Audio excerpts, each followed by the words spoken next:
Good morning, everyone.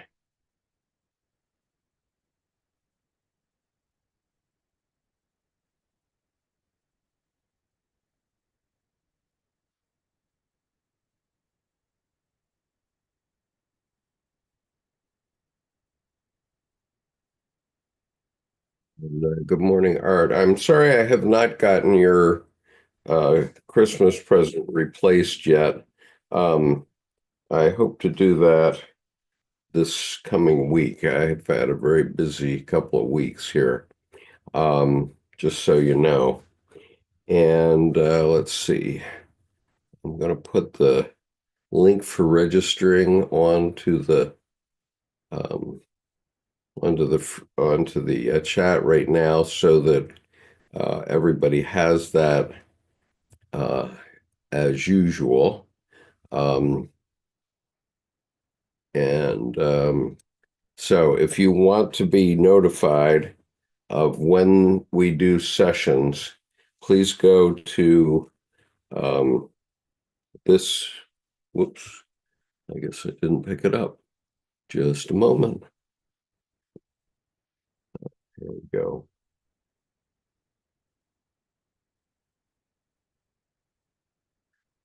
Okay, now I must admit that I do not remember this essay from Ann Casement.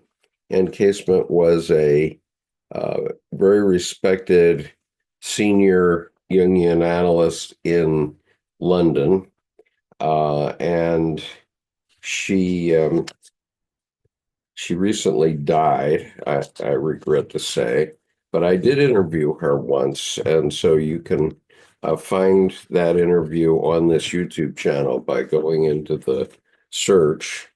And if I have time later, uh, I may do that. I may give that to you. Let me see if I can find her right up.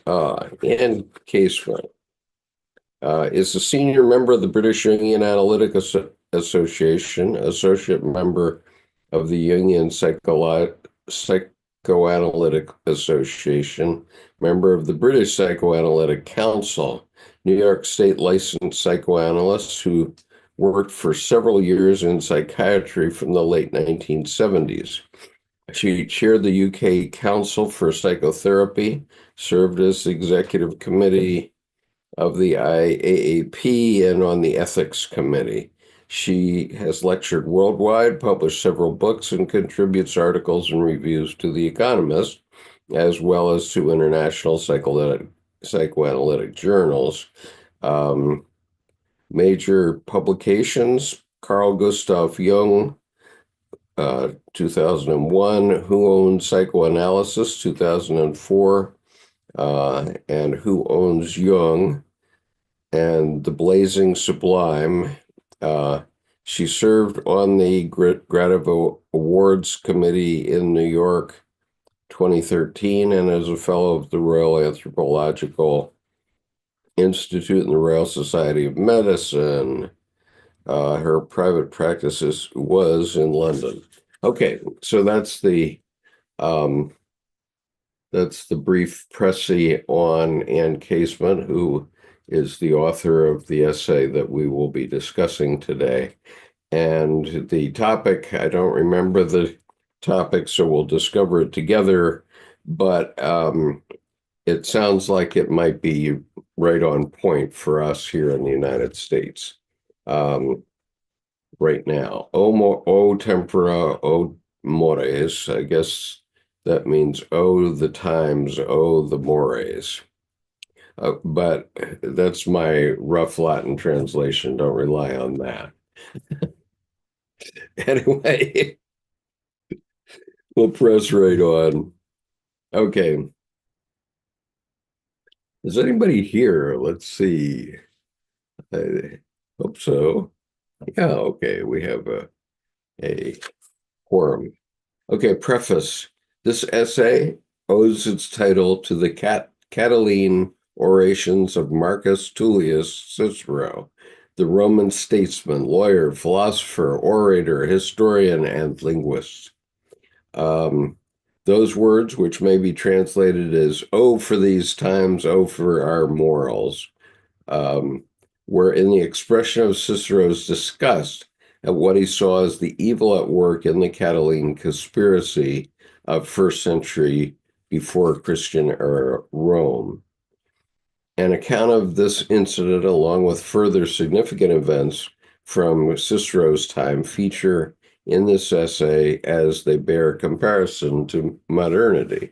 Oh my goodness. And she didn't even know what we were getting into. Like many others, I first came across Cicero while studying school Latin and have since continued to browse his writings as well as works relating to him.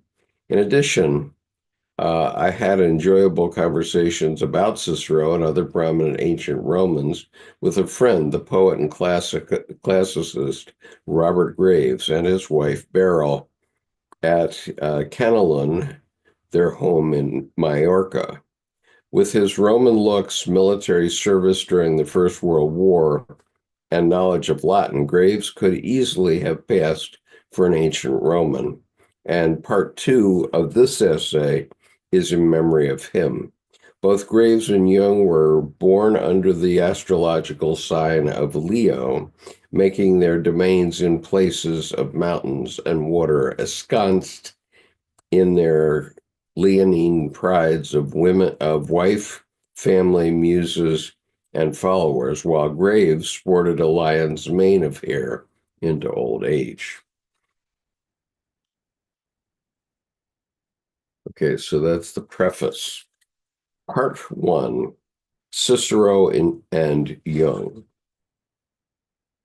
In this brief inquiry into the overlap between first century BCE Rome and modernity, the focus is on similarities and differences between Cicero and Carl Gustav Jung. Indeed, they share several characteristics.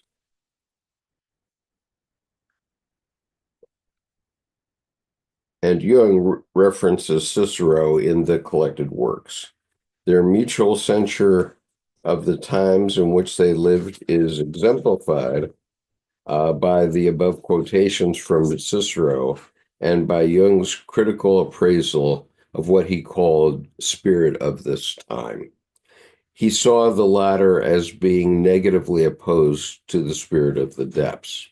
Despite the fact that they were not men of blood and iron, the latter being the ones who largely shaped the history of their times, Cicero and Jung attained many worldly achievements. Nonetheless, they were both essentially reflective, principled thinkers. Cicero, through his philosophical writing, hoped to provide a moral code of living for ordinary Romans, as the law was at the center of his thinking. In somewhat similar vein, Jung's concerns were with a collective morality following the proclamation of the death of God in the second half of the 19th century. The Red Book, begun in 1914, depicts Jung's search for a new guiding spirit for the age in which he lived. As they lived millennia apart, 2 millennia apart, by the way, there are, of course, differences between Cicero and Jung, a principal one being the former's overvaluation of the properties of reason, while the latter stressed the urgent need to acknowledge the crucial role played by irrationality in human life.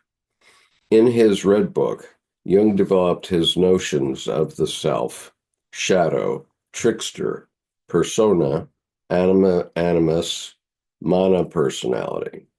Above all, the book represents an account of his individuating process and cosmology, both heavily reliant on mythology.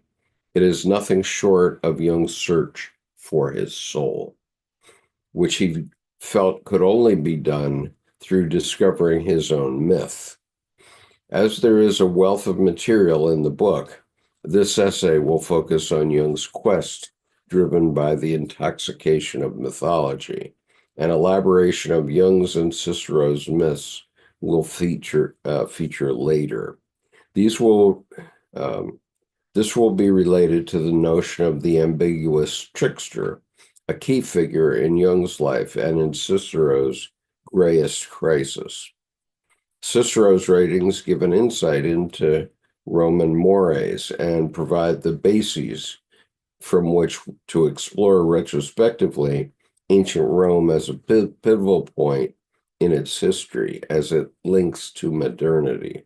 Although over 2,000 years separate it from the early years of the 20th and 21st centuries, these three historical times represent periods of enormous turbulence and change in Western civilization. The guiding spirit of these epochs was seemingly based on rational forethought, though further inspection reveals they were largely motivated by underlying irrational forces. In myriad ways, ancient Rome represents the foundation of Western civilization, as one need only think of Latin, revised by Cicero himself, that underpins many eponymous Latin languages.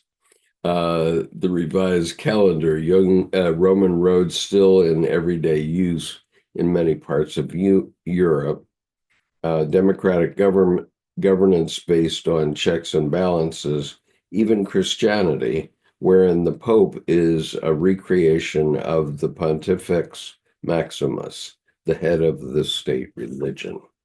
Okay, I'll stop there for a moment and take a look. Are there any comments on that so far? We're just in the preliminaries, it seems, so I don't think we probably need to stop for too long, but I just check with you. And it seems that I'm flying solo today, so I apologize for that. But I am looking at the YouTube channel for chats. And good morning, Shuri. So I will respond to your chats. Okay, cyberspace is the next topic in this essay. The development of superior technological and engineering expertise, such as the deadly double-edged sword and other military and non-military technology, helped establish and maintain Rome as the superpower of the Western world for centuries. One can imagine the enthusiasm with which the Romans would have espoused the phenomenon that is colonizing and reshaping the world today, that of cyberspace. Social networks and social media are the offspring of Western culture's development of science and technology that are increasingly beyond any form of control. The presence of the ambiguous figure of the trickster is ubiquitous in cyberspace. Yeah, you think. We elected the trickster this year in the United States. Sorry for that.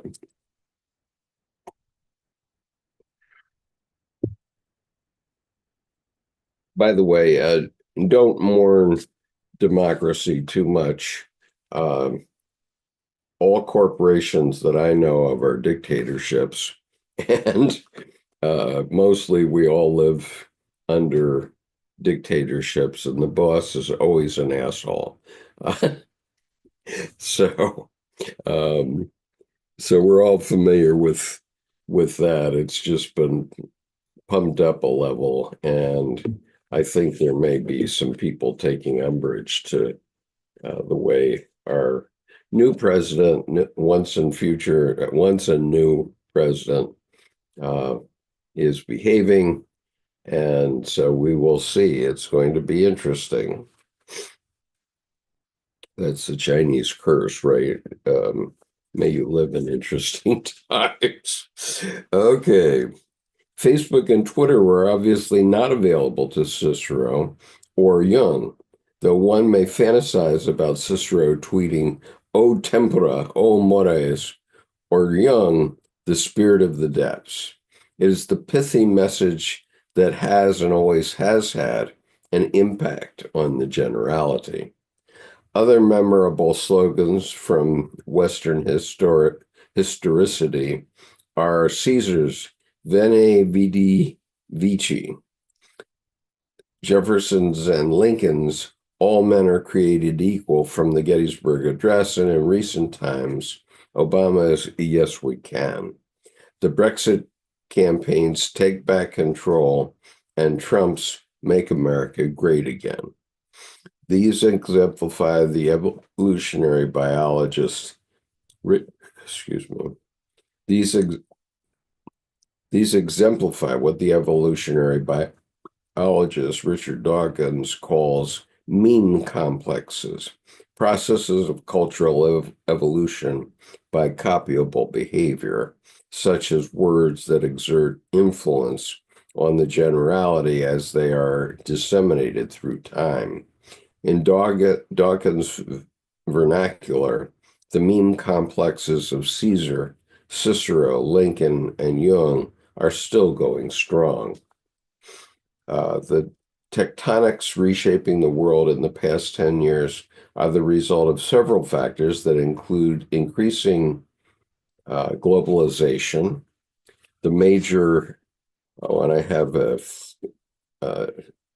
marginal note about memes. One is I can't breathe, right? So several factors that include increasing globalization, the major recession of 2008, the disintegration of weak states in Africa and the Middle East, leading to the emergence of gangs like Islamic State, accompanied by the influx of refugees into Europe, terrorist attacks, piracy in the Indian Ocean, and the rapid expansion of social networking, the latter being both constructive and destructive. There are vintage years in history, of which 2007 is an example, namely the moment that Steve Jobs introduced the iPhone, a pivotal junction in the history of technology and of the world. This, as well as the other technological innovations that exploded onto the world stage in the same year, are dramatically reshaping everything faster than we have been able to reshape ourselves. The monster vis-a-vis science mentioned by the sick god Izdubar in the Red Book is exemplified by the uncontrollable spread of toxic misinformation, fake news, that is disseminated at high speed through rapidly developing new technology. As the exponential growth of the latter increases, the capacity of humankind to adapt to it, already superseded, is the Frankenstein monster that is endangering the well-being and very existence of humankind. The related consequence of the above-named factors, along with the increasing speed of communications, has been the meteoric rise of populist movements headed by strong leaders that is changing the political and social landscape of the world.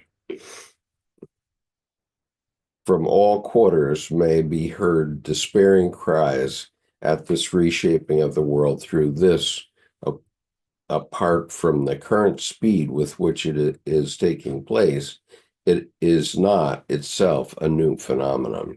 Jung's acute awareness of the way world history repeats itself is set out in the first few pages of the Red Book as follows. Filled with human pride and blinded by the presumptuous spirit of the times, I long sought to hold that other spirit away from me. But I did not consider that the spirit of the depths from time immemorial and for all the future possess a greater power than the spirit of this time, who changes with the generations. But the supreme meaning is the path, the way and the bridge to what is to come. That is the God yet to come. Okay, so that was Ann Casement's comment on cyberspace. And if any of you have a comment on that, it is sort of an encouraging thing, I would think, in the sense that this is the way it's always been, or as Paul Simon said, that's the way it's always been. That's the way I like it. That's how I want it to be. And I have a text message from Jordan saying that he will be here shortly. So we've done the preliminaries, and it'll be time for him to come shortly. So I'll finish up, since I seem to have tied the tongue of our YouTube audience. I will finish up this part of Ann Casement's essay, and hopefully by then Jordan will have joined us. Okay, the next subtitle is called, and by the way, as most of you know, I'm reading from Jung's Red Book for Our Time, Searching for Soul Under Postmodern Conditions, essays edited by Mary Stein and Thomas Arst. This is volume 1. There are 4 volumes, so we have plenty of material to work with. And this is all in reference, of course, to Jung's Red Book. We read the Red Book and commented on it previously. I also have it here because I'm reading it in the advanced reading group who wanted a replay of it. And for me, it's a kind of Bible. It's probably sacrilegious for me to say it's a kind of Bible, but basically it's Jung doing all the things that Ann Casement says. And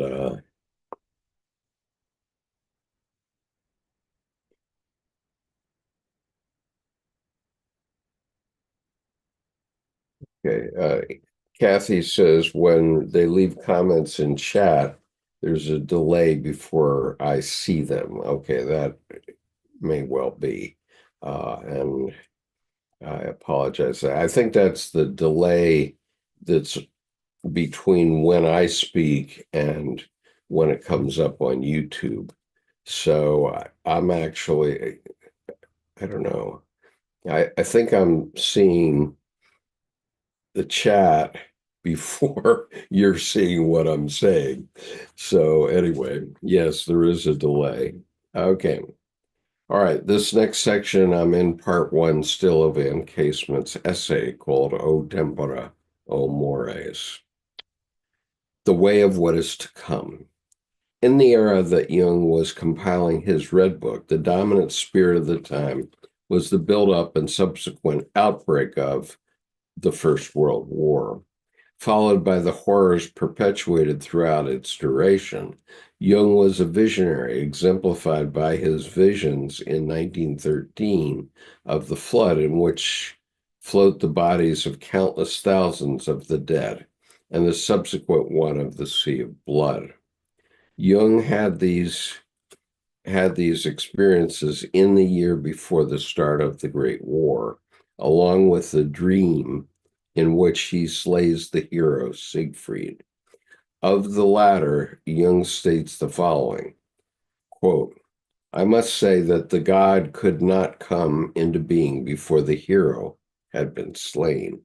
The hero, as we understand him, has become an enemy of the god, since the hero is perfection. The hero must fall for the sake of our redemption. The hero that is referred to in this context represents reason and the idealized consciousness of the times. Siegfried, also the name of Richard Wagner's son, was the blond, blue-eyed Germanic hero who represented everything Jung treasured in himself: power, boldness, pride, that could not be killed in combat, as Jung himself would have been overcome. So only assassination was left to me. If I wanted to go on living, it would only be through trickery and cunning. Jung realized that he had outgrown his former identification with the blonde hero as follows, quote, "If the god grows old, he becomes shadow, and he goes down," unquote. In part two of this essay, I will discuss the assassination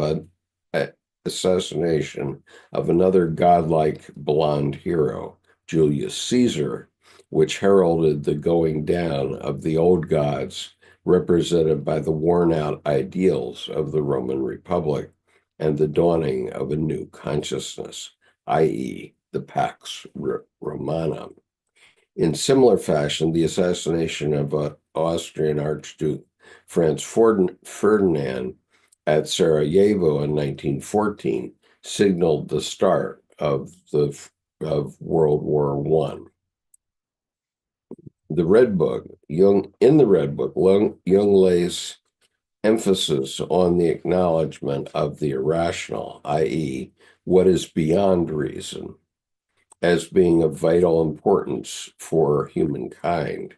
To illustrate this, the healing of the sick god, represented by Izdubar, an earlier name of the Sumerian Gilgamesh, is described in the Red Book in the following quotations, quote, "O Izdubar, most powerful one, what you call poison is science. We are nurtured on it from youth, and that may be one reason why we haven't properly flourished and remained so dwarfish." Izdubar responds, "No, quote, no stronger being has ever cut me down. No monster has ever resisted my strength, but your poison has lamed me to the marrow," unquote. In the late 17th and 18th centuries, the Enlightenment championed many causes, namely reason, science, personal liberties, belief in God alongside the denouncement of organized religion, particularly Christianity, and opposition to the abusive governments found throughout Europe. In place of the latter, a system of checks and balances was advocated. Many Enlightenment thinkers, initially supportive of the French Revolution, so Jordan, I'm sort of at the end of part one of Ann Casement's essay. I'm on page 320. I'll read the last paragraph, which I think will probably catch you up pretty well. Welcome. And so in the late 17th and 18th centuries, the Enlightenment championed many causes, namely reason, science, personal liberties, belief in God, alongside the denouncement of organized religions, particularly Christianity, and opposition to the abusive governments found throughout Europe. In place of the latter, a system of checks and balances was advocated. Many Enlightenment thinkers, initially supportive of the French Revolution of 1789, turned against it because its increasing barbarity. Following the revolution and the subduing of the 1848 revolution fervor that swept Europe, there was a suppression of irrationality, such as the ideas encapsulated in the movement known as Romanticism, the latter itself being in large part a reaction to the ideas embedded in Enlightenment rationality and to the Industrial Revolution. As Romanticism was deemed to have failed, the mid-19th century witnessed the twin processes of reason and science once more in the ascendant. The Red Book depicts Jung's turning away from the ideas embedded in reason and science in support of his claim that the major determinants of the savagery of the First World War coalesced through the fact that the spirit of the time arose from the repression of the irrational side of life and subsequent identification with rationality. As a result, there was an eruption into consciousness of the irrational and mythological contents in collective unconscious. The spirit of the depths was an expression of Jung's profound insight into the necessity of acknowledging the irrational as a psychological factor. Okay. Yeah. Comments, Jordan? Well, he's bringing back the intuitive function instead of the thinking function. And I think, in a sense, he's bringing it back to be robust again, both and. Right. And we have a lot of the same types of issues coming through to us now in contemporary America and in Europe, obviously. And they too will succumb to the spirit of the depths at some point here. Well, yeah, and I think It's inevitable. Go ahead. most of the wars happened with the thinking function. It's, I'm right, you're wrong, instead of I feel, I listen. Yeah. And you feel and you listen. And there's a different actionable quality when the intuitive spirit of the depths is present than when it's all, capital R reason from the Greeks. Yeah. If you think about it, I mean, I think they even put actual criminals on some of the stages. So some of the murders in the dramas were actually occurring, the public execution in the middle of a theater, which is neither the spirit of the depths, it's just primitive, which means too reasonable. Just because you can do something doesn't, it's like ethics comes up. So I think we're seeing the ethics of, if the intuitive and the thinking functions are dancing, cool. If they're at odds, well, then the thinking function is just judgy. Yeah. So we have a lot of judgy going on right now in the United States on both sides of this equation, but we've already in the new administration decided we're going to go to war with Somalia without consulting with Congress. So, or with somebody in Somalia, we don't know who, and or the Mexican cartels. And the Mexican cartels. I mean, that's the big one, which I think the buildup on the border, which I don't think has been fully disclosed, is going to be American troops going in and taking out the Mexican cartels. And I'm sure that the Mexican government is only too happy for us to do that. Well, yeah, and when you mentioned, it's like 2 weeks ago, that there probably is going to be a war, I just let it hang there and thought about it, because I knew I didn't want it to happen, but thinking about it conceptually, I started thinking, well, what would a new war be? Instead of World War III, it could be a country against a group rather than another nationality. And I think that's what we're seeing. And well, here we're going to have both, I think. The big war against a country, Donald Trump is pretty upset with Iran for having put out a fatwa against him, I think, and trying to get him assassinated. And and we saw what that led to when George W. Bush was upset with the Iraqis, and with the Iraqis. That led to two wars in the Middle East. Or actually, Bush's upset was the second of the wars in the Middle East, right?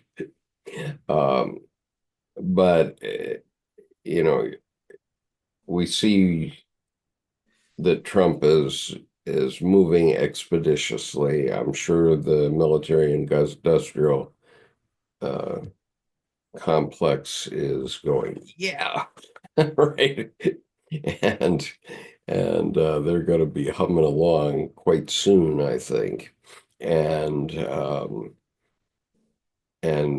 Navy is going into the Red Sea every day, uh, side by side with merchant ships. Okay, the U.S. Navy, and they're being attacked every day by drones and by pirates, etc., among other things in the Red Sea and the Gulf of Aden, and in the Gulf of Oman also. And so all that has to happen is one of those attacks hits a capital ship of the United States, and then it'll be Katie bar the door, um, and there will be no stopping it until it's over. Totally. And I think this last sentence of the paragraph before, no stronger being has ever cut me down. No monster ever resisted my strength, but your poison has lamed me to the marrow. And the only person who can do that much harm to someone is themselves. So I think also, the civil war between people's ears, the internal conflict. I think also the other war that's usually omissive is to beware the enemy within. So that even when we're doing something with zeal and passion and even sometimes ethics, sometimes we shouldn't be doing it.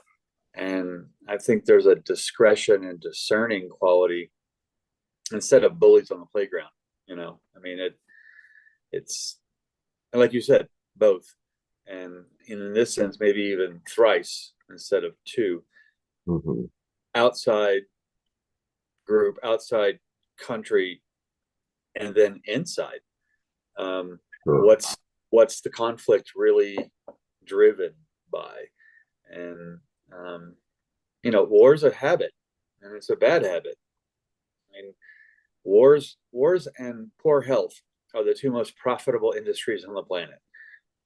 So I mean, Yeah, Cherie asked an interesting question. I'll give it to you to answer. Does intuition rely on wishful thinking? that's a good question. And the way I always tell my clients, just speaking to that question specifically, is if I can put words on my intuition, it's wishful thinking. Pie in the sky, smoking the narcotic of hope. But if I have a gut feeling that doesn't go away, and I allow it to, like, one drop of blue dye into the aquarium and it slowly spreads, it can become the silent driver of my actions. So what I look at is, are there verbs that I can use? Because verbs are the spaces between the topics, the nouns, the subjects, the actions, but they're the drivers. So to me, the difference between intuition and wishful thinking is simply, if I can put words on the intuition, it's wishful thinking, and I can just let it go and blow off in the wind. But if I have the gut that slowly moves up to the heart, and then I allow it into the head, it's basically gas in the gas tank in the back of the car. So I don't think about the gas after I put the gas in the car. I drive. So when I have the intuition, if I let it permeate, it won't be wishful thinking. It'll be an actionable thing that's for the betterment of a currency of value, if that speaks to Cherie's question. Yeah, I think it's fine. I haven't quite thought of it in that way because I'm extremely intuitive. I've been tested Mhm. many times on the Myers-Briggs and end up in the 99th percentile in intuitive. And so I get meaning a lot of times when nobody else sees it. Okay. Uh, and it's sort of the curse of Cassandra. I even named a daughter Cassandra, but it's the curse of Cassandra, which is I can predict the future, but nobody believes me. Right. That was Cassandra's curse, that she could predict the future, but nobody believed her. And and that's It's my true. constant curse. Well, and it's funny because speaking to Cherie's question too, in the last year, rather than mansplaining, I realized I had a habit, a really bad habit of thinking out loud. And what's interesting is by the time I get to my point, I've pretty much everyone else is kind of just checked out. And Yeah. I I started to realize the more it wasn't even just masculine, it was the more clarity I can have, the less poetry, the less metaphor, Yeah. the more I can actually say what I mean. Honestly, the better I feel because what happens is then I'm connecting and there's more community. Then I think for the first 56 years of my life, I was just thinking out loud, and I think part of that comes from growing up in an academic environment where, in a sense, you have to kind of interview you for your brilliance to enter any conversation. And that's childish and that's petitioning. So I love my, Capricorn moon and ascendant. Okay, late bloomer. So, Yeah. all of a sudden, oh, here's the English language. Why don't I just simply use it? And, instead of the flowery poetry and metaphor. Um, Yeah. and again, that was intuition that popped up. I had why do I feel so drained or bad after I make some kind of long form expression? And I stopped. And it was one of those, you sit on the edge of your bed and you go, how am I screwing this up? How is it my responsibility?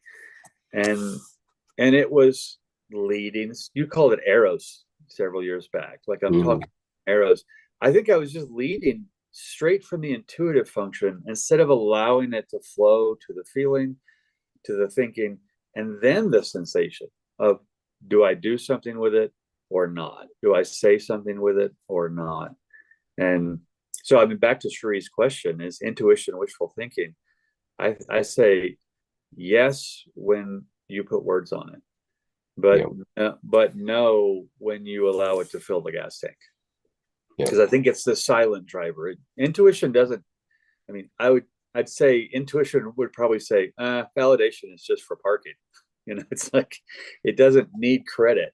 It just comes from the volcano, so to speak.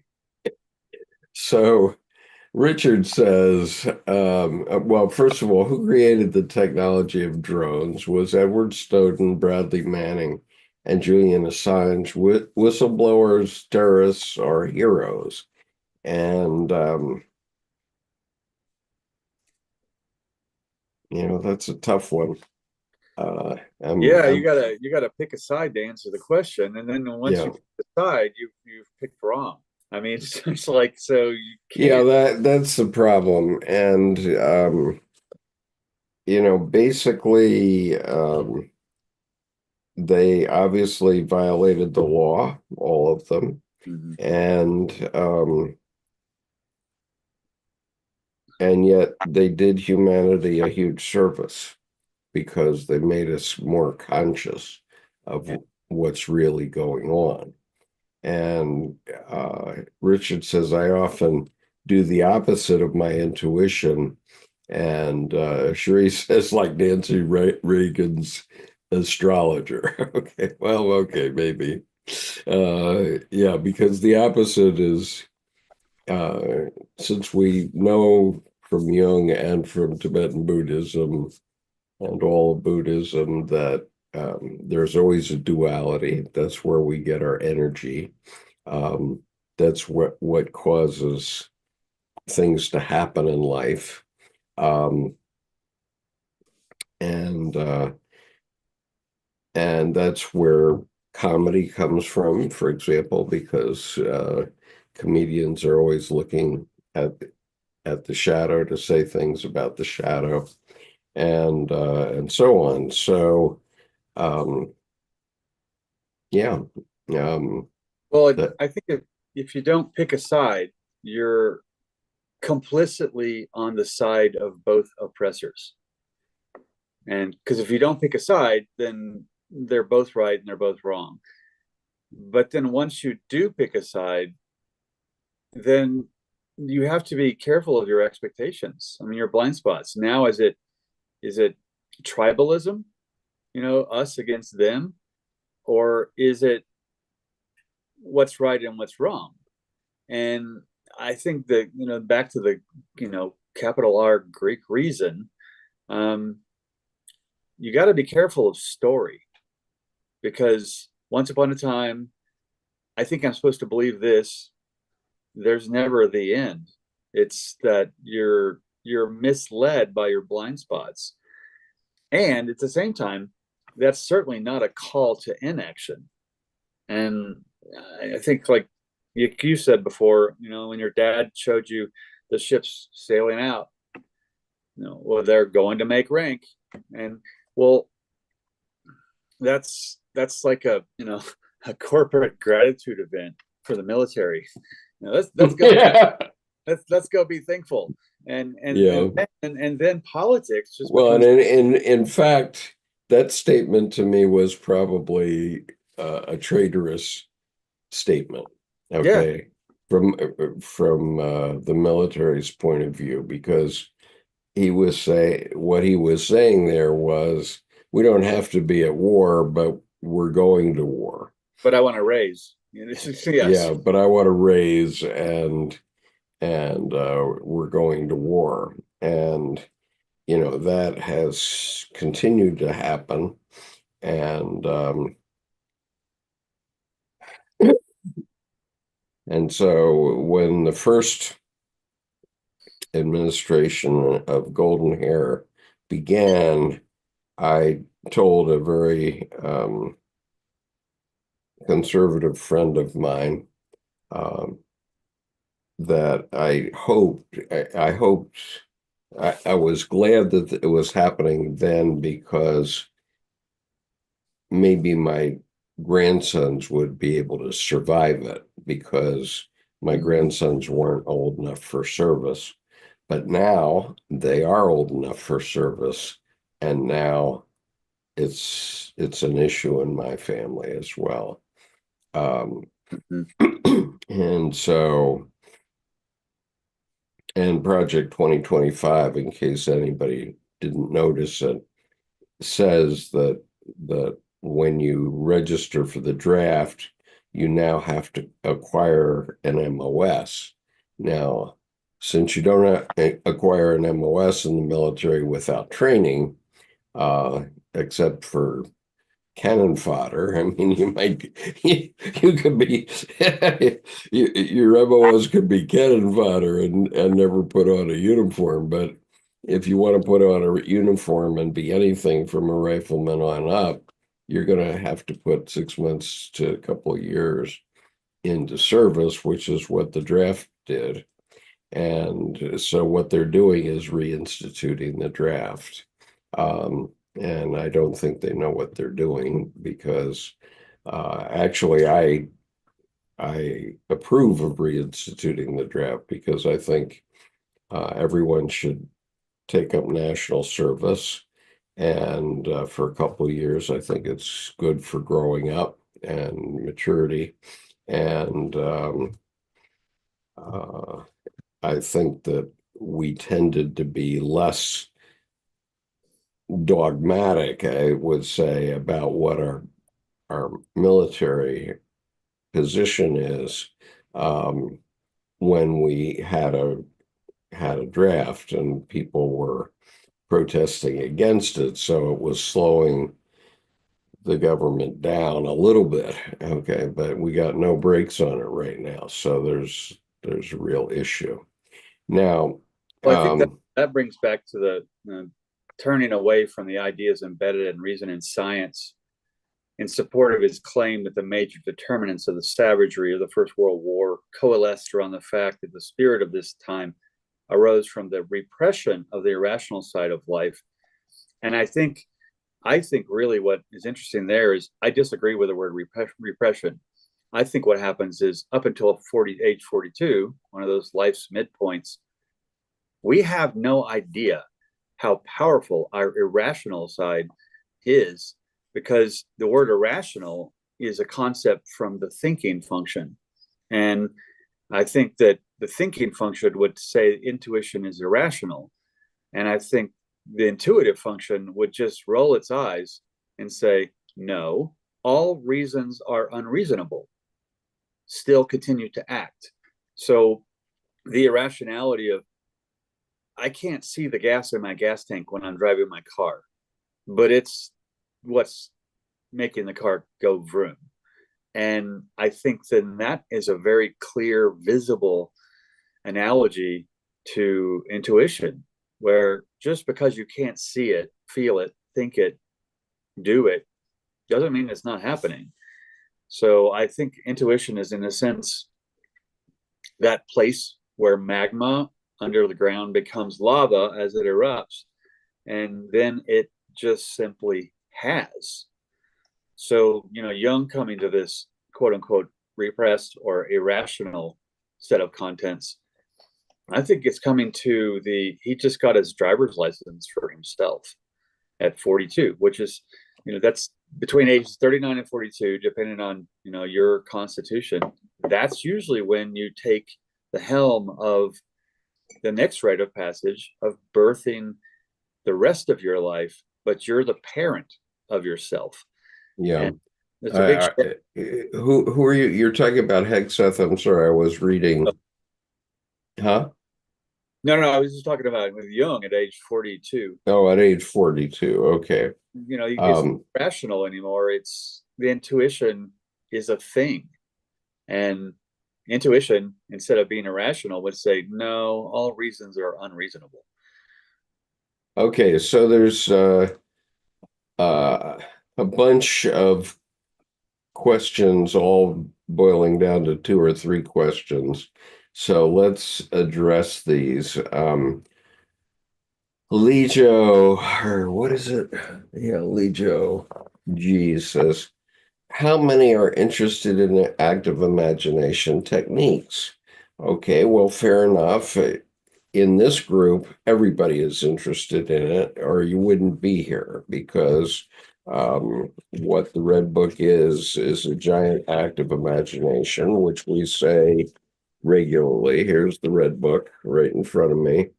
And it is a giant active imagination by the leading psychologist, psychiatrist of the 20th century. And the books that we are going through now, which comment on it, are all in their own way active imaginations. And this is why, um, in a way, it's why Murray Stein was surprised when more than a few people wanted to write essays. In fact, they got 70 essays. And so now there are 5 volumes of these essays here, 70 of them. And every time someone picks up a pen to talk about the Red Book, of course, they're in active imagination already. Okay, so that's the let's see, 1, 2, 3, 4, 5, 6. That's the answer to the first 6 questions up there. Okay, then the next question Well, is, on that can question. Go ahead. On that question too, just you and I talking each Sunday, we're reading, but then it's totally extemporaneous. It's impromptu. It's just off the cuff, literally. And neither you or I know what the other's going to say. And we'll say it differently, and we're often pointed at the exact same thing. So in a sense, the active imagination has a focus. And I think that's important. Just the way we speak off the cuff is an imagine, and I call it imagination rather than active imagination technique. Yeah, and that sort of answers the second set of questions. They're all one question, but repeated multiple times here, which is, can we implement active imagination techniques for daily life? And the answer is we all do it all the time. We just don't know we're doing it.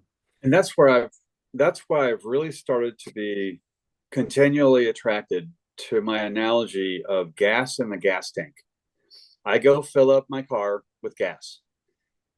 I don't think about the gas except for check the gauge every once in a while. So how much intuition do I have? Am I running low? And the reality is, I've noticed that for 1 to almost not fully 2, 1 to 1.5 weeks a month, I'm filling up my gas tank. And the other 2.5 to 3 weeks, I'm just living. And so I find that the active imagination isn't something I do continuously, but if I'm not fueled up, fed, hydrated, all that, it'll be less accessible, aka low, whether it's there or not. And so I think the ability to access it becomes more and more, how well do I live in thrival, not survival? So I think the active imagination is not something to consciously do all the time, but just like I can't drive my car if the gas tank's empty. So I think making sure that I know deeply and feel fully what I'm doing, there's active imagination present, not something, step 1, step 2, step 3 doing. Yeah, that's right. It's not compulsory. Rational things are compulsory. You have a set of steps. And everyone has this experience if you drive, okay, because you're driving down the highway, and I would say probably 90% of everyone is listening to the radio as they're driving. Right. Well, that's already active imagination right there, because you're imagining what they're talking about on the radio, and what you've done. As soon as that happens, as soon as you're listening to the radio, you've put yourself in a trance that hopefully that it amounts to a beginning of a hypnosis. And we hope that you're hypnotized to drive according to the traffic laws. So we don't get something like we had last week over the Potomac, where somebody wasn't following the rules. And God knows why. I think I have figured out more or less why. And the answer is that the passenger plane was coming into National Airport, and because it had been gone off the runway 1 direction, it had to go out. It had to bank out to the right to get lined up for runway 330, and it was banking back to aim at runway 330. And when you bank, you show the bottom of your plane to the people who are coming in from your right. If you're banking left, which is what they were doing, you're showing the bottom of the plane, but also you're not seeing what's here. Okay, because you're now if you look out the window to the right, you're looking up at the sky. You're not looking at what's at the 300 feet as you're banking to the left. And in the case of the helicopter, helicopters tend to tilt forward like this in order to go forward. And God knows how much they were tilted forward, how fast they were going. I don't know how fast they were going. But if the helicopter is going fast, it's tilted forward. And so its vision of the airplane, of the passenger plane, is blocked by the ceiling of the helicopter. You don't see it. And if it was level, it would have seen it, right? So it would, and so yeah, you can fly level in a helicopter, but not for very long Right. because to move forward, you have to tilt up, and when you tilt up, you can't see out the roof of the helicopter, right? And so I think it was just one of these crazy things where right at the time the plane was banking, this was happening. So you get And double spots. The top of the pardon? plane, double blind spots, because the top of the plane Yeah, is darker than the bottom of the plane. right. And then you get just like blind spots in a car. You have to sometimes you have to completely crane your neck around to make sure. And I remember when the only one drawback I had about the Audi that I had was that when you look, there's like this huge blind spot because it was a convertible, and if the top was up, then you just couldn't see anything right here. And the mechanic said, "Oh, just do the Lamborghini move."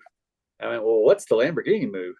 He said, "You drop from sixth to third and run up the tack almost to the red line. Just sidestep that clutch, and there's nothing going to catch you if they're not already on you." And I'm like, "But if I miss, I'm going to live in the trunk of the car in front of me." I mean, so it's like, but the fact is that that huge blind spot could not be made to go away. I Yeah, mean, it was so. I think that's interesting. You're talking about the banking, and then the inclination moving forward. It's right. interesting. Okay. So now in terms of formal active imagination, I'm convinced from my own experience that novelists, when they're writing a novel, put themselves in an active imagination state. They may not know it because they drop into that state, and then they're writing their novel. And then when they talk about writer's block, they can't get back into that state. But the truth is that you can get back into that state anytime. It's not, there's nothing magic about it. You just have to let yourself do it. Um, and so, um,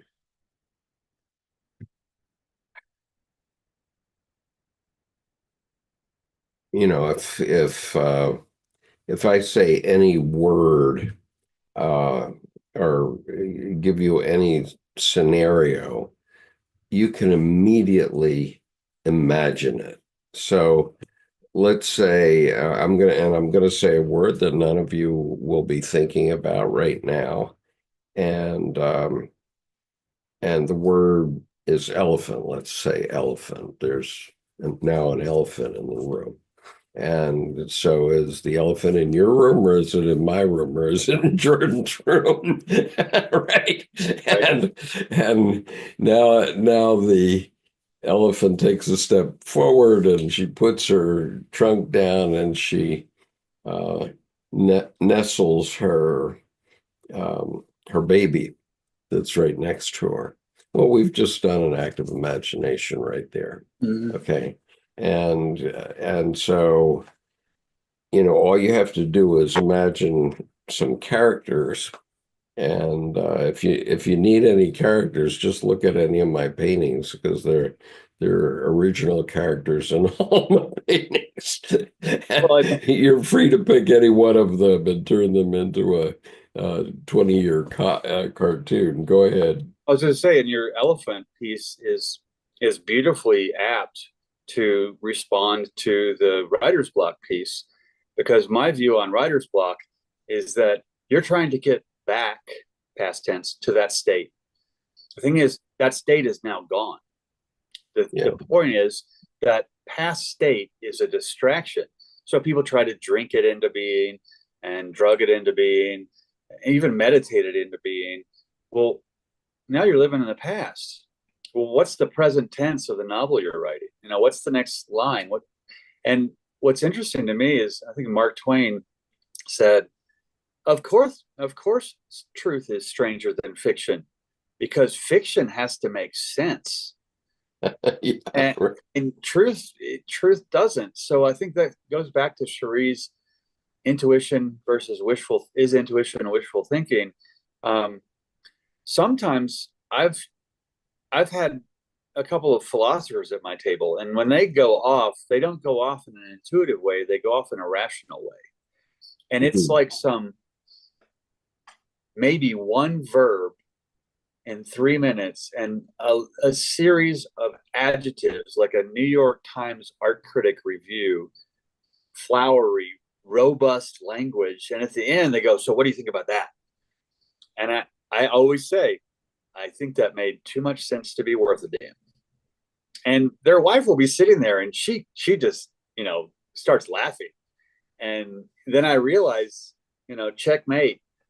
Because what's interesting is they have gone so far into the thinking function that becomes their art, Yeah.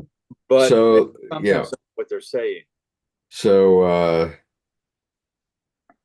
Lijo says to speakers, you and me, how do we connect with you? By mail, social media, guide me.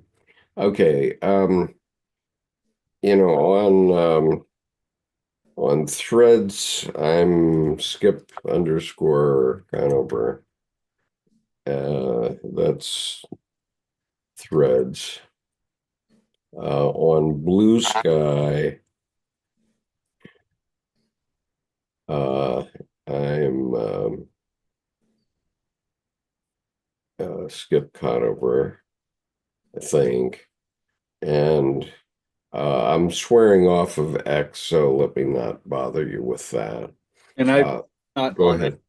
And everything on that I have on Facebook is just syndicated, posted from Instagram. I don't even allow notifications from Facebook. So, once a week or a month I go on there. But on Instagram, it's Mysterium Tarot, Mystereum, Tarot, Tarot. I also have Land of Mysterium there, but I'm kind of migrating off that to make the Mysterium Tarot more of a business laden Instagram account. I realized my other one is pretty much more personal, interspersed with, "Hey, I'm at my table," which is not very businesslike. So go to Mysterium Tarot. And again, I'm not on X. I canned LinkedIn last year. Instagram seems to be, to me, the easiest. Everything else was cumbersome, and I realized also ineffective for business. Um, Yep. yeah, Okay. got it. Let's see. Actually, so in that regard too, while you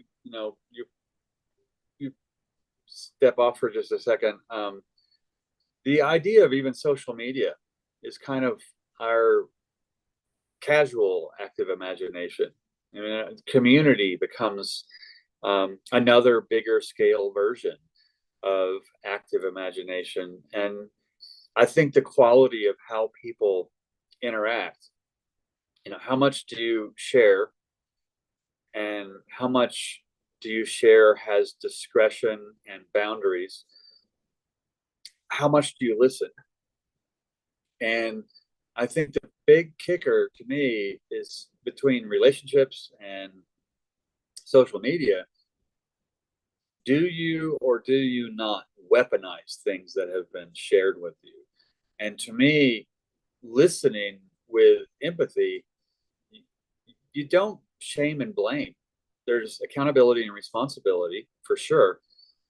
But I find that, for example, I don't comment on YouTube anymore because it became the haven of just slander and everybody everybody just kind of bitching about everything. And any comment, if you asked a question, people felt attacked.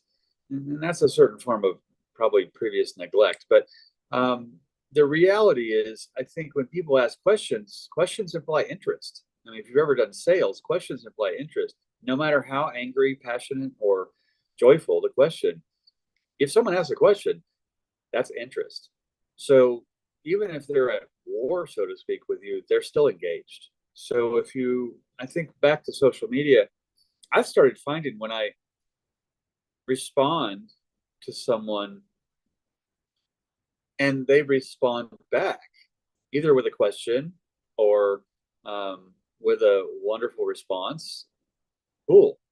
But if it's all vitriol or they're just, they're just looking to spit venom, just block them. I mean, it's just goodbye. I mean, there's no interview out. It's no, you made your own bed. Go take care of it. So I think back to active imagination. Social media is a social scale version of how we interact with others in the active imagination. That's just life itself. And I think it goes back to Cherie's question. Is intuition wishful thinking? And I think thinking into that for yourself, I would suggest inspect your expectations. There are your blind spots. So it's not, oh, I have an intuition, or oh, I have an epiphany. I usually find I'm driving the car before I even realize where I'm going. So intuition becomes that road trip where I'm just going to drive into, oh, that tree's cool, turn left. Yeah. Okay, I think we might have covered that. I think, yeah, the horse is dead. Stop kicking it.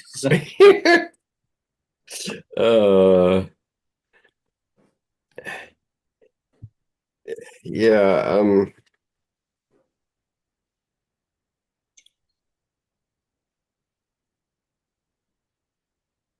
Yeah, I'm not even going to touch the word that Cherie brought up. Okay, so we're on page 320 of volume 1 of Jung's Red Book for Our Time, and we're going into part 2, and the first subtitle is The Myth of Romulus and Remus. So since some don't have YouTube open, my guess is that somehow it was political. Say it again? Since I'm not on YouTube and I can't see the comments, I'd say my intuition says that whatever word it was is political. Let's see. But you don't have to out that because you don't want to go into it. So no, it's not political, it's psychological, but we're not going to do it because that will open up a whole different Pandora's we already have box. enough worms. Yeah. The worms open already. Right. Fish still are okay. Biting. What is Pandora's box anyway? Actually, that. No. Let's not start that. all I'm going to say with that is when you find a story that demonizes a woman, go to the original and find out what they left out, because that's just the beginning, and it's going to get a little better. So anyway. Yeah, we saw a movie that we liked very much last night called The Storied Life of A.J. Thickery. And so if you have cable movies available to you, it was free to us. And it's a very nice, sweet movie with some sadness in it, but also it really does make us think about our own life and how lucky we each of us is, I think, um, in our own way, including AJ Fickery. Did you hear of that one, Jordan? Mm-mm. I haven't even heard of that movie, AJ Fickery, the storied life of AJ Fickery. Yeah, it's a novel too, which I didn't know until last night, because now that we've watched the movie, my mother-in-law wants to read it on Audible. So, and it is available on Audible. Um, so I'll gift her that before I go back upstairs. Okay, part two, the myth, first section of part two is the myth of Romulus and Remus. Um, and I did want to say one other thing about active imagination, and that is that if you're if you want to write fiction, then the way to do it is think of any situation whatsoever, and or any person whatsoever, and simply put them in your mind, and just imagine that whatever it is you're thinking about, whether it's a situation or a person or a place, and or a thing, and because in the movie AJ Fickery there's a book um, by Edgar Allan Poe called Tamerlane, and and this book is a rare book that apparently sells for quite a bit of money. Uh, and so basically the movie originally starts with that, but you can see how the author went from that book, that thing that was a very prized possession of AJ Fickery, uh, into everything that happened around that book. It's really an incredible story. And so if you just think of anything like that, and then whatever happens in your psyche, whatever happens next, write it down. That's it. And, Simple. And and keep that book, going and keep going. and that book is almost inert in the story. Yeah, It doesn't do anything except like the sun causes gravity, right. orbits. It's a talisman. So how is the core of your story both inert, invisible, yet it drives everything? So Yep. that's why I'm not a novelist, because then I'm like, Well, oh, yeah, everything's magical, so I can't make one little story. So I can't. And also too, when I'm writing, I have a hard time embarrassing myself.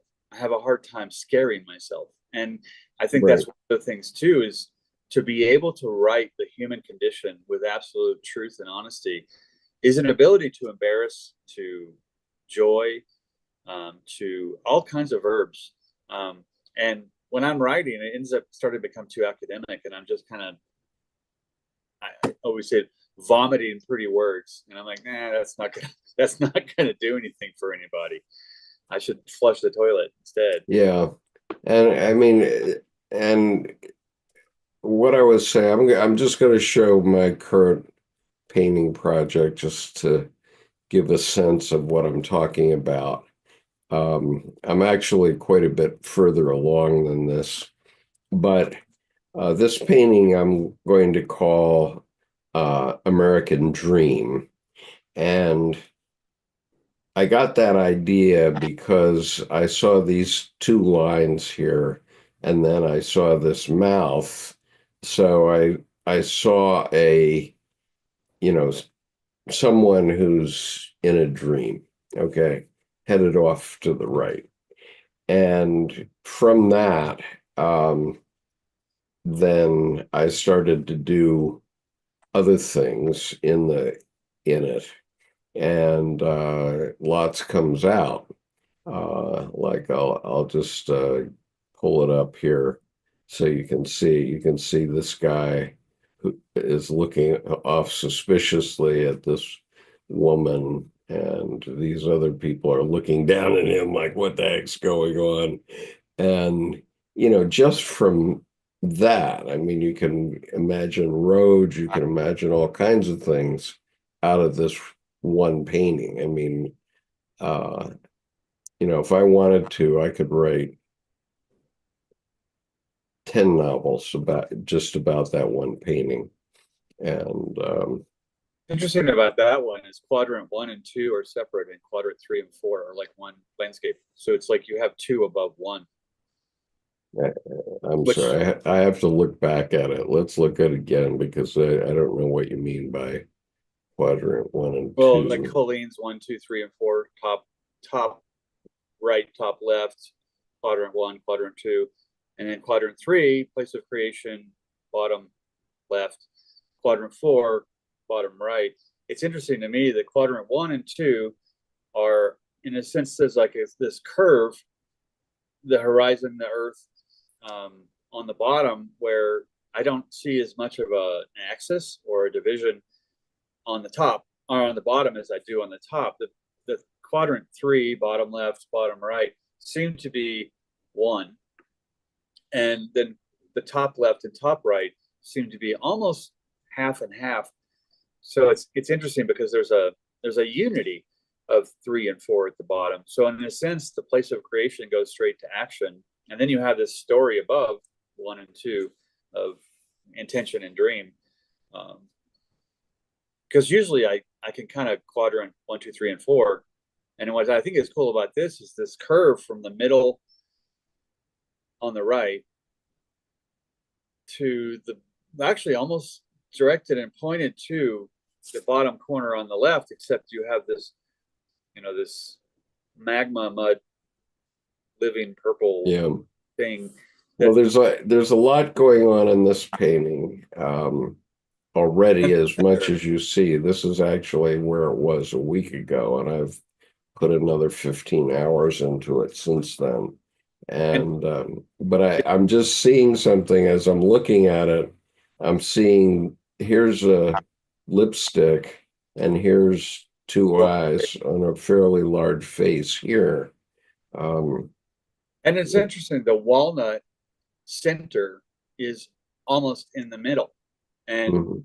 the middle is the middle. The center is never in the middle. Usually it's like a nucleus of a cell. It roams around.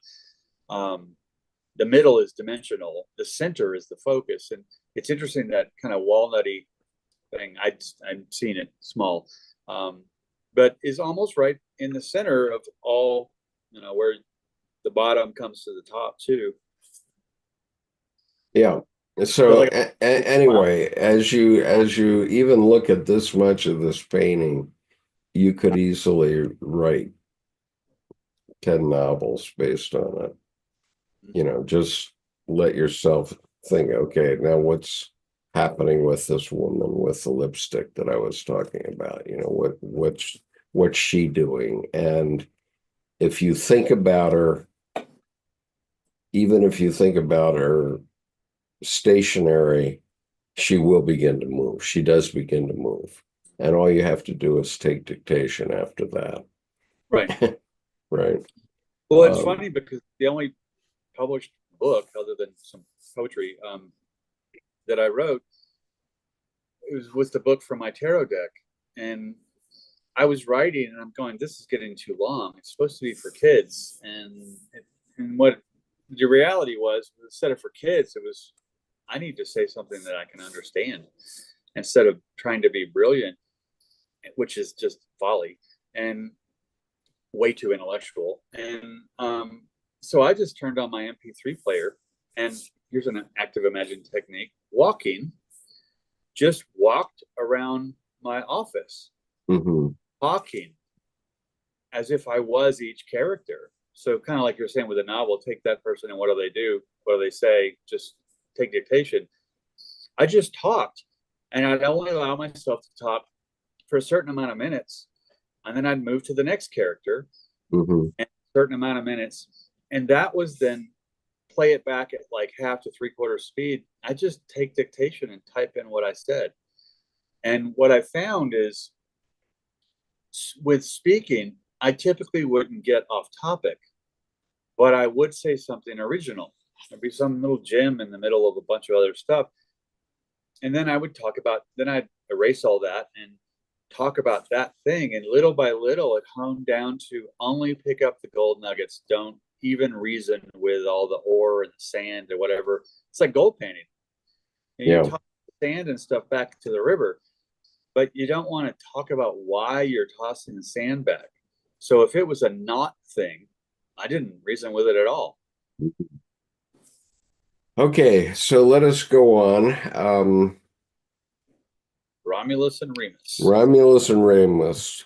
Part 2 focuses on a particularly turbulent epoch-making period in the late Roman Republic, one of the most star-studded eras in Western history. This includes such legendary names as Julius Caesar, Cleopatra, Caesar Augustus, Mark Antony, Brutus, Cassius, Spartacus, Pompey, Crassus, and of course Cicero himself.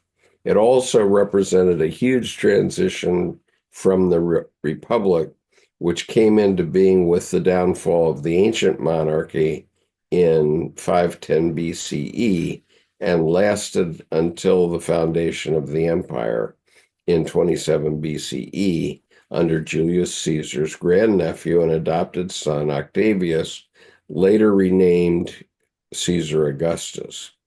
His famed Pax Romana heralded an emergence from the old myth of brother killing brother and the dawning of a new consciousness of relative peace and prosperity that lasted over 200 years. Prior to this, the last decades of the Republic were marked by civil wars, which were the result of huge power struggles that involved all the above-named protagonists. In the Red Book, ego consciousness is identified with the spirit of this time that has to go down into the mythological realm of the collective unconscious. This insight of Jung's has special relevance to the mythical origins of Rome prior to its foundation in 753 BCE, encapsulated in the story of the twin brothers, Romulus and Remus. This myth is associated with the astrological sign of Gemini, the natal sign of Presidents John Kennedy and Donald Trump, the current leader of the Pax Americana. The myth itself revolves around the twins' decision to establish a city, giving rise to a power struggle between them over which part should represent its founding place.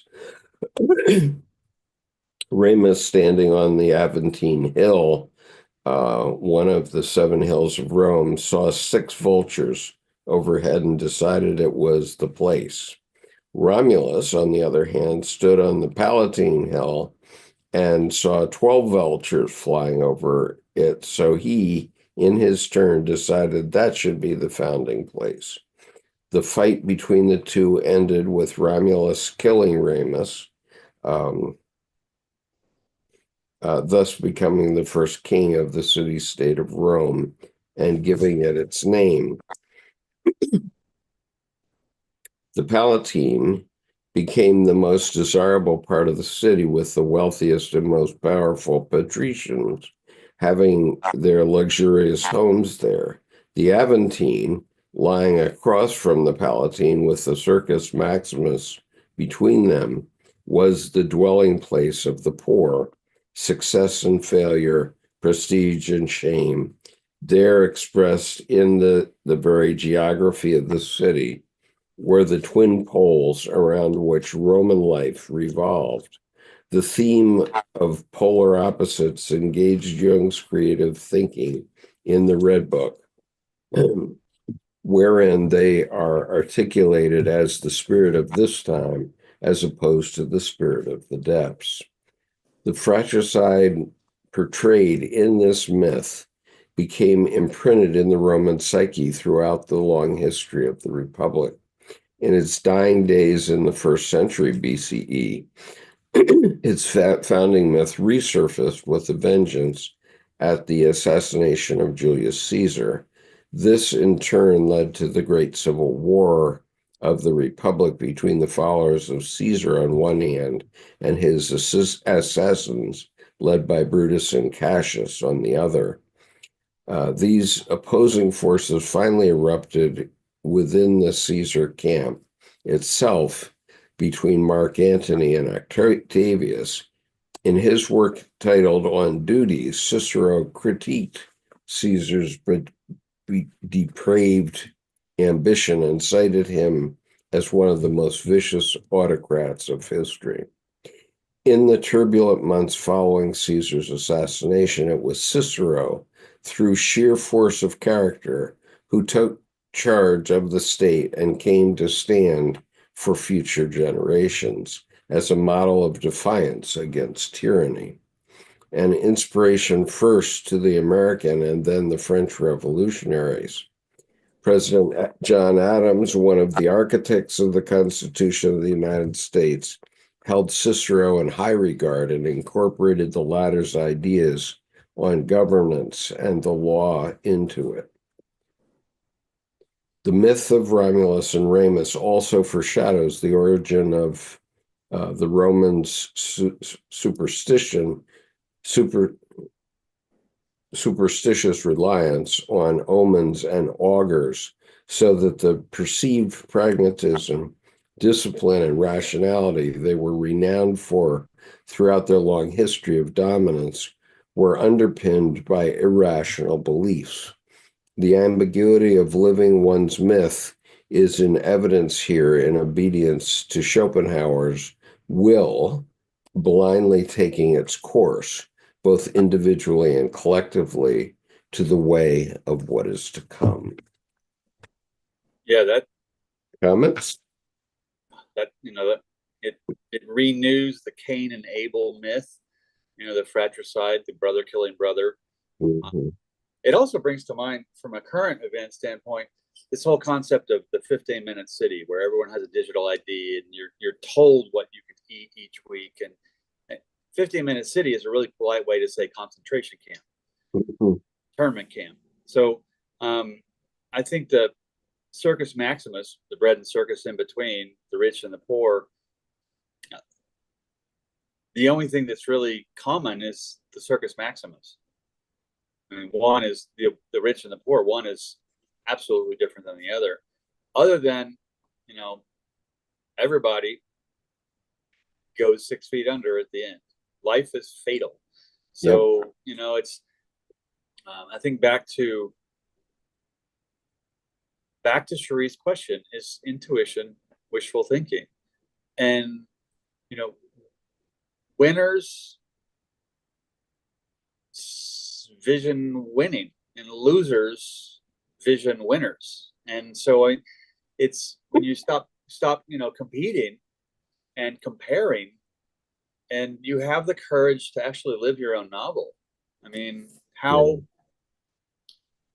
I sometimes wonder, I'm kind of bland, and then I think, well, to me, but we're all used to ourselves, so it's hard to see where's the weirdness that I really should accentuate. But then I think, well, that's folly. That's an affectation. That's being superficial. That's like Halloween every day. What, and wearing a mask, and then I'm like, stop being concerned about that. Do what you do. And I think sitting at my table for the last 3.5 years, my business plan, don't forget your tarot deck and go sit at your table. That's the whole business plan. And if no one shows up all day long, well, I sat with the flowers in the gardens. And that's a first world problem. I can't complain about that. If I complain about that, I'm a fool.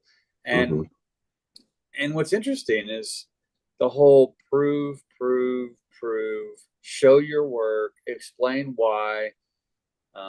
There's no why other than this is what I do. The how is go do it, and the what is what I'm doing. And it's interesting to me because when all three of those Jung, the word here in the article, coalesce. I I realized that every problem I have is a first world problem. Mm-hmm. I mean, I food, hydration, friendship. Um, I'm foolish if I started complaining. That would just be a worry wart. And Yeah. I find that none of that matters anymore. And even when I moved here 3.5, almost 4 years ago, and the moving truck never showed up. I'd used a third of a truck, so I put it on the back of someone else's 2/3 of a truck. I kind of think what happened is all of my stuff is probably in that other person's basement, and they've just never even seen the boxes. They just haven't opened them. Or they haven't, they didn't realize it was yours.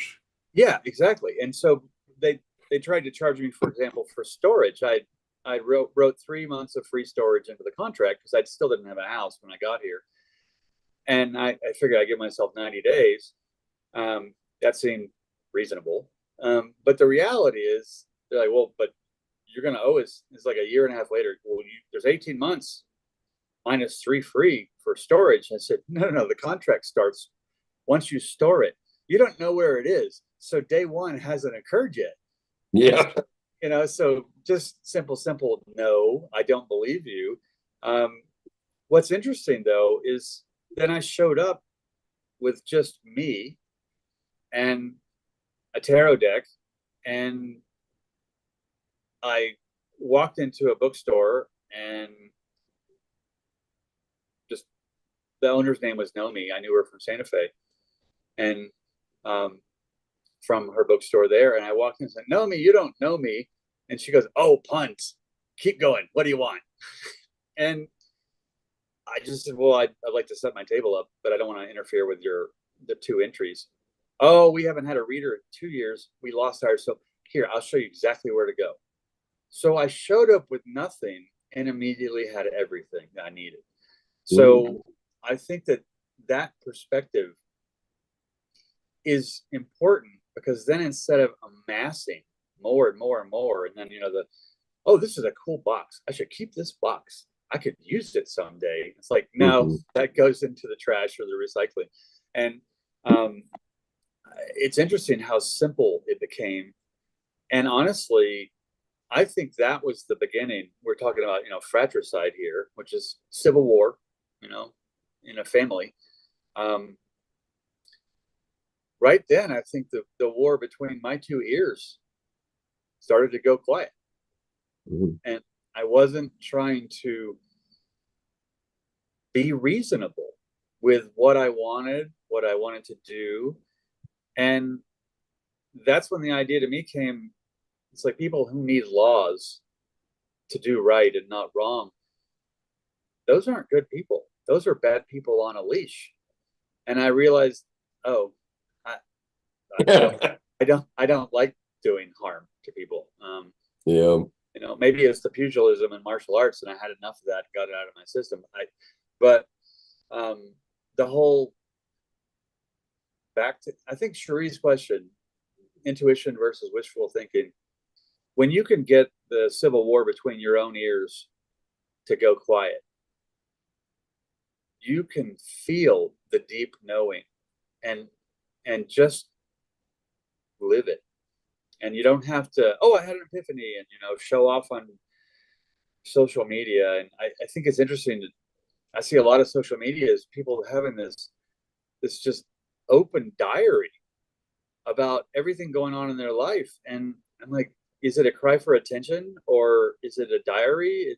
It's certainly not private. And where's the discretion? And I stopped trying to get to know people on social media. These conversations they're not in person, and not all of them, but most of them, I'm going, it's this like virtue signaling victimhood. And certainly not everyone. There's plenty of beautiful people out there on social media, but I started to more and more, don't judge them. That's them. And just, if it's not right for me, just pull away from it. Yeah. So I think that comes from, Kathy says intuition also comes with a validation, which builds confidence and annoying. annoying. Yeah, and I'm not sure we got the whole sentence there, Kathy, but um, Oh, maybe a knowing. I wonder if autocorrect got her. Yeah, I bet you it's a knowing, and an autocorrect probably doesn't know those two words and put annoying. yeah, maybe. Autocorrect's been pretty vicious lately. I had the word, actually, I had the word flag turned into false, which I thought was highly ironic, like false flag. Then I'm writing along and I'm like, why is the word false in there? And then I'm like, what was I even saying? Oh, it was a red flag, not a red false. And so anyway, autocorrect is, I'm kind of curious. How many relationships has autocorrect killed Oh, because so she's come back and she said, uh, builds confidence and a knowing, yeah, so not yeah, annoying. autocorrect got her. Yeah, it wasn't. Oh, yes. Yeah, autocorrect is. I think the true autocrat is autocorrect, um, because it makes things not make sense. I mean, Yeah. it's limited vocabulary, poor sense of context, and no, I wrote it and I meant it. Stop changing it. Um,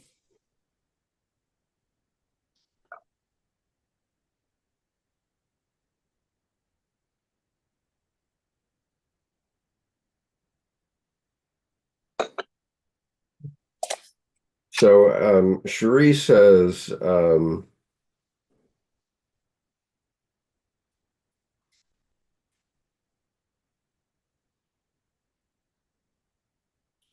not sure I understand this, Cherie, but is it radical and class prejudice is directly of existence of the universe? It causes us to assume God is not the father of mankind.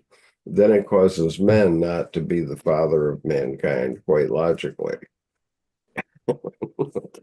well, I don't know if I listen to it conceptually, almost like I'm hearing Latin.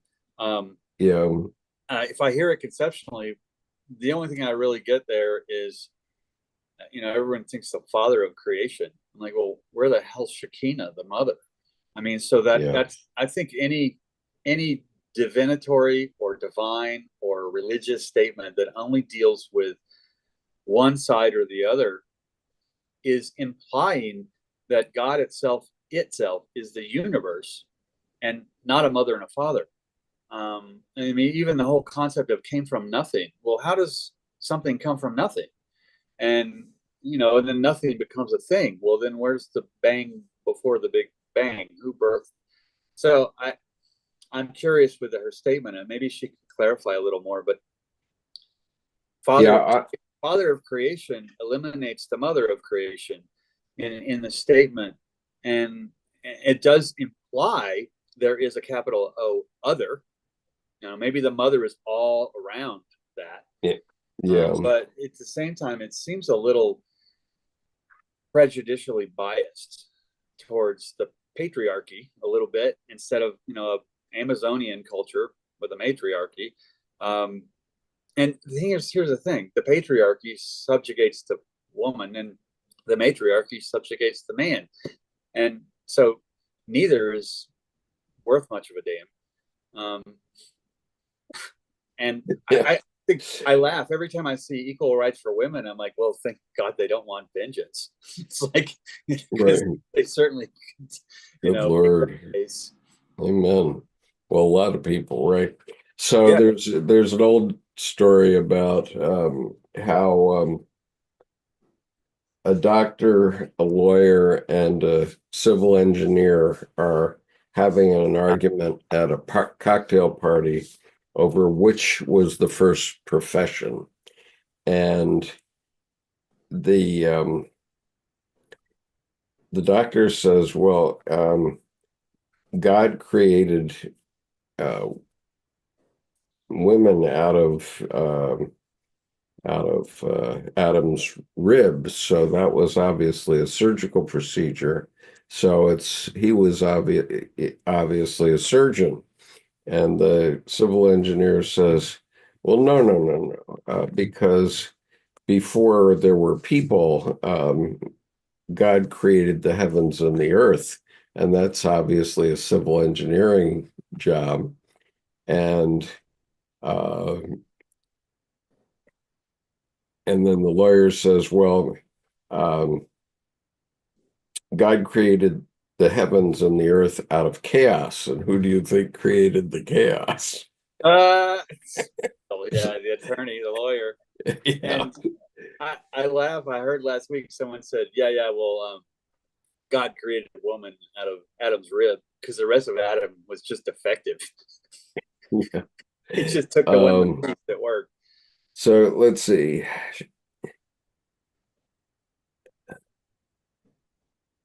Let's see.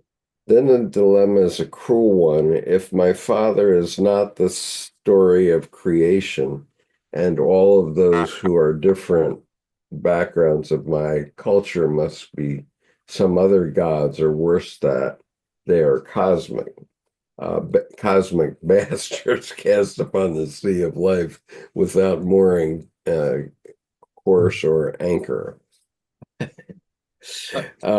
Yeah. Yeah, and Um, that up to if your God hates the same people you do, you don't have a God. It's like yeah. that's just a massive delusion of grandeur projection and something that's allegedly sacred. So, question, uh, Lijo asks to the speakers how to become a member of the Jungian analyst community. Um, well, if you want to become a member of a Jungian analyst community, you have to put about 3 years into it, I would say. Hello, Amelia. How are you today?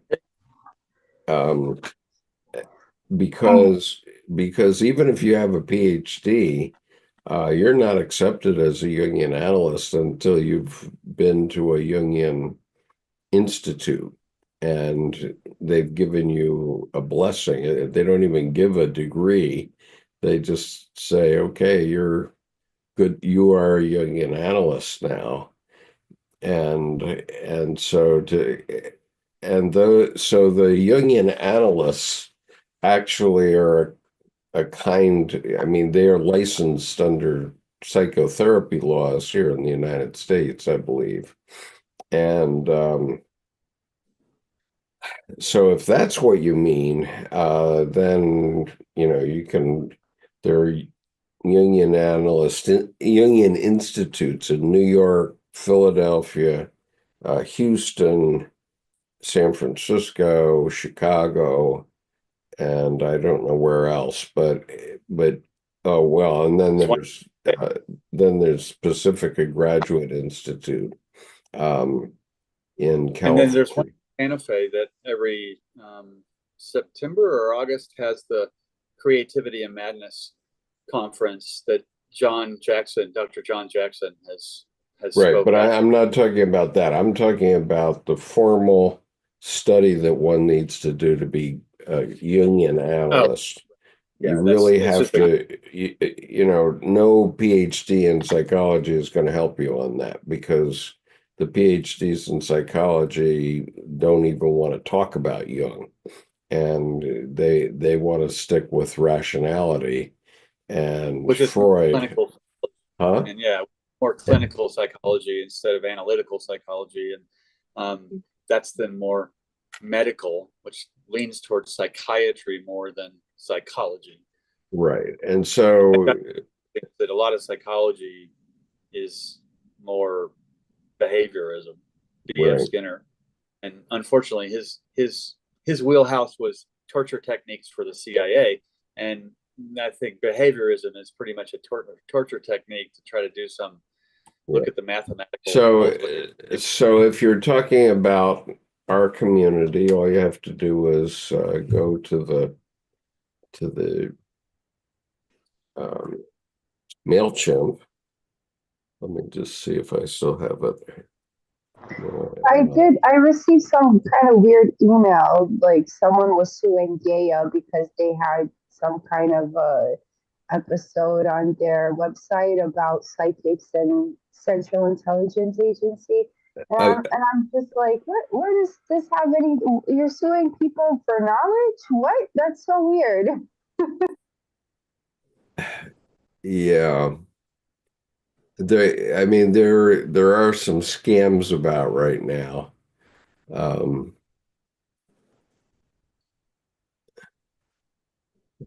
Yeah, I would, especially the scams, I would suggest don't be a clicker. If something comes through your email, no matter how real it looks, go to the website and sign in properly. yeah. Don't click out of mail because there, I mean, I've gotten to the point where, wow, this looks real. And then I noticed the one little pixel at the bottom or some logo is truncated. Like, wow, it almost looked real. And it's easier not to get scammed if you just go to the site and don't, and that works with psychology too. Don't believe everything you think. Just because it came across the middle of your mind doesn't mean it is worth anything. It's true, right? Like the And spam of our yeah. own pretty, So anyway, pretty to answer the question finally for Lee Joe, go to any of the Jung institutes if you want to become a former Jungian analyst, and they'll tell you the process based on your current existing education.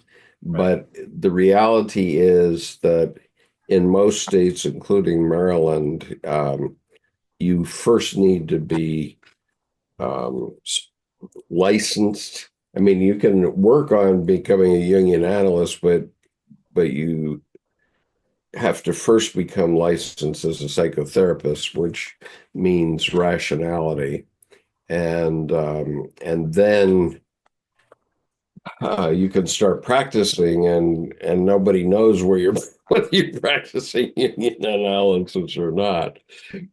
So I know a few people like that. I mean, including our friend John Jackson, who's a psychiatrist, and he's been working with Jungian material all of his career, but he was never a formal Jungian analyst. But if you want to just have a group of people talking about Jung and a community for that, that's what we do. And Well, so, and he's a shining example of equanimity, balance, yeah, empathy, professionalism, and a serious biblical scholar level rational thinker, but not judgy. And what's interesting is he's really one of the, to me, models of that's what it is to be human. You yeah, know, he's himself. He's not apologetic. I love that he grew up in Hawaii barefoot. So that yeah, right. his connection to nature is right there, and Yeah, you know, and the nature, the flowers, the art, the fact that he has a frame in his garden, I think that was just a frame. And what's the art? The flowers behind it that change every season. So, um, you know, and yeah, that's living. And so yeah, I what's interesting is he has the both and yeah. So the next part of this essay is called the Roman Republic, and I don't want to get into that until yeah, next week. next week because it's too complex. And I'll Did leave the, this. I'll leave uh, this running. I need to make another stop, so I'll leave this running for a few minutes, and you two can chat, and then I'm going to shut it down. okay. So I was also looking into how to become a psychoanalyst for whoever asked how do you become one. And I found a few years ago the C.G. Jung Institute of Chicago, and their website is jungchicago.org. I've never spoken to anyone there, but they have an advanced training program, and on their website they have the elements of the training, admissions requirements, certification requirements, and yeah, it seems pretty realistic. Uh, they have foundational courses, core courses, advanced courses, and why would you become a Jungian psychoanalyst? I would love to know.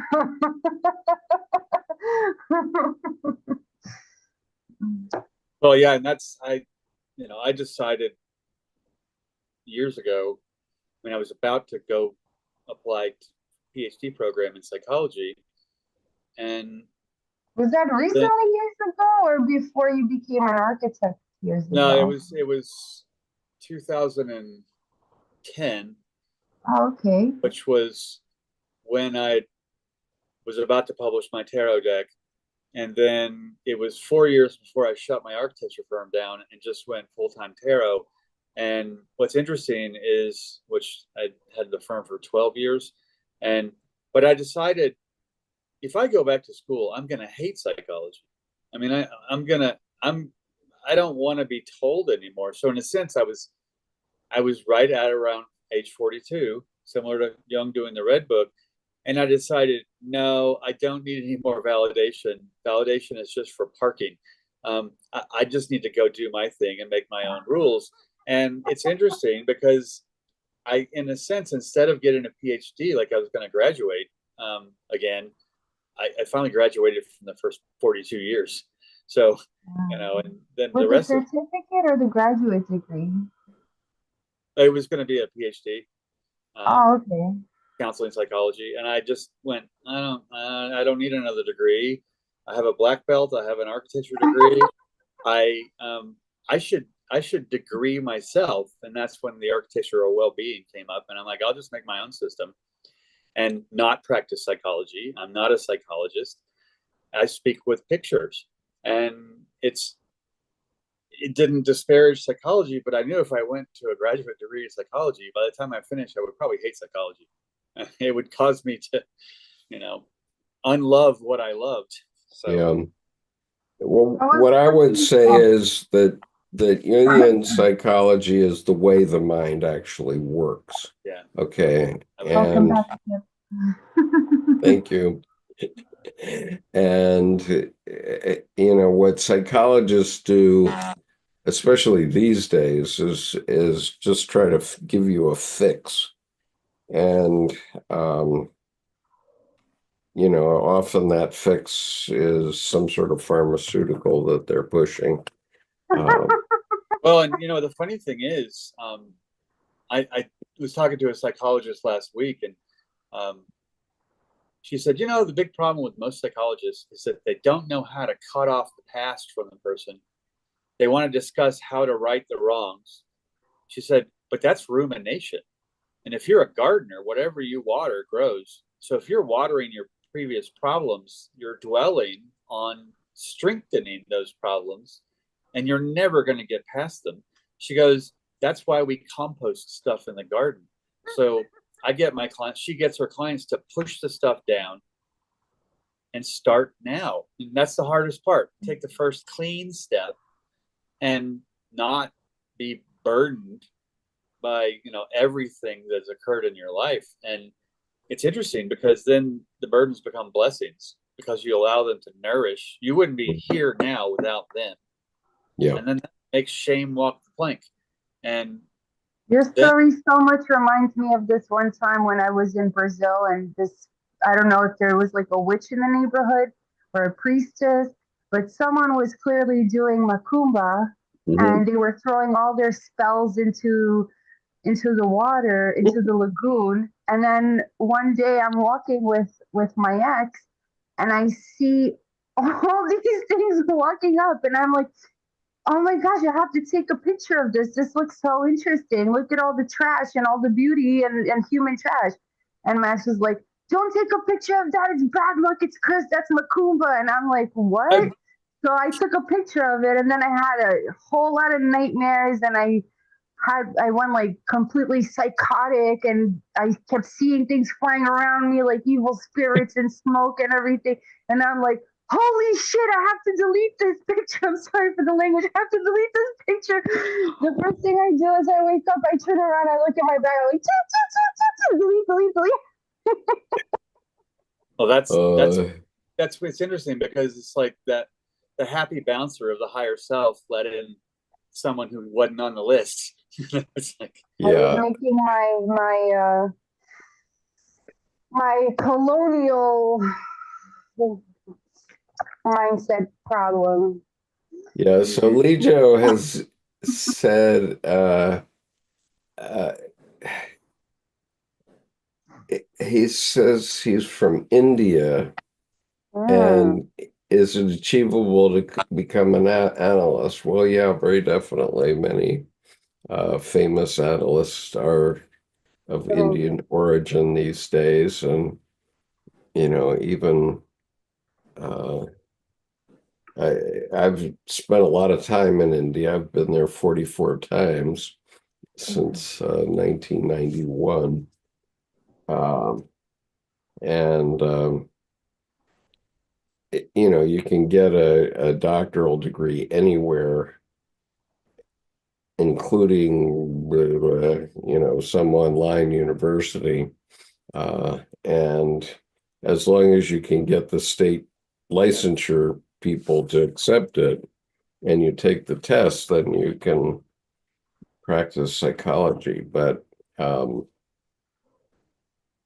so if you're coming from India with an Indian degree, you can also go to Switzerland or London, where these um, there are union institutes in both places. I So highly recommend that. Go to well, it's like, Europe. Don't come here. You might get deported to Guantanamo Bay or yeah, London or El well, Salvador, which is even worse. So don't do well, the licensure, I think, is similar to architecture, where you it. can apply for reciprocity. I mean, state to state, nation to nation. Um, so your license can be transferred into being licensed somewhere else without having to go through all the whoops. yeah. So And yeah, make sure to get your work visa. great. Make sure you have the proper visas these days, because our administration is pretty got their panties in a bunch right now. So I would keep your head low, but you could work on your degree in India. Um, yeah. So Leggio asked me what part of India. I had 40 production centers in India, and they were all over. And they were from as far south as Trivandrum, which is Tiruvananthapuram, or Cochin. Um, and in many cities we had three or four, including Chennai and Bangalore and Hyderabad and Delhi, you name it. So I've been to many of those places many times. Um, and I took a company public in 2005, and here I am for whatever it's worth. Um, Maybe that's a good thing, because I don't have to worry about whether anybody pays me right now. That's a Yeah, yeah. that's I'm really glad to be self-employed, and that it's not a euphemism for unemployment. It's it's like, Yeah. it's Well, I am employed, as everybody knows, but yeah, I I'm not dying for money in any case.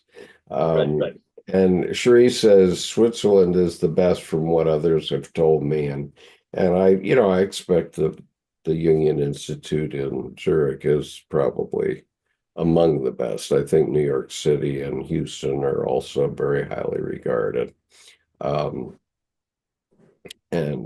San Francisco as well. I don't know too much about the others. I know a And little bit. Pacifica is the only one I know that's fully dedicated to only that kind of other. I don't know the other. I guess Well, the MLF. Jungian Institutes are fully dedicated to Jung, but Yeah. but in terms of university level, Pacifica does offer a PhD. So, so anyway, thank you everybody for being here. We will try to finish this article next week and talk about the Roman Republic. And, if you want to get sort of a precursor of what's going to happen next week in the United States, get yourself this book and read about the Roman Republic. And if you're going to play the win in Rome, do what the Romans do. Make sure you look both ways before you cross a one-way street. So yeah. Definitely. And accidents can happen. Mella's giving us the black cat routine right now, so we're all in trouble. This is Aphrodite. Aphrodite. nice. No? Well, when people say black cat crosses your path, it's bad luck. I'm like, sometimes black cat crosses your path so you can go a different way. They're helping you out. Amen. And adopted her from a Greek psychic. Wow, she is a seriously black cat, isn't she? Wow. She's beautiful. Yeah. Thank you. No, you should. Okay, don't curse me. For the people that are Greek, don't curse me. She's more like a mini panther than a black cat. Yeah. Yep. So anyway, we'll see you next week, and God bless us one and all, because you don't know what's going to happen. The people that were on the helicopter and the airplane, maybe the pilots knew a little something in the last 1 second before the collision. And same with Philadelphia. I mean that plane. Yeah, I have no idea what happened in that case, because who knows? Any speculation is possible. But at least those people were lucky in the sense that their death came quickly. But my wife says, well, it's a problem because all those consciousnesses are just left hanging out there, right, and not resolved. And that's where your priest or your minister comes in to help you resolve them. But yeah, I can imagine that. So have a great week. Yep, have a good week.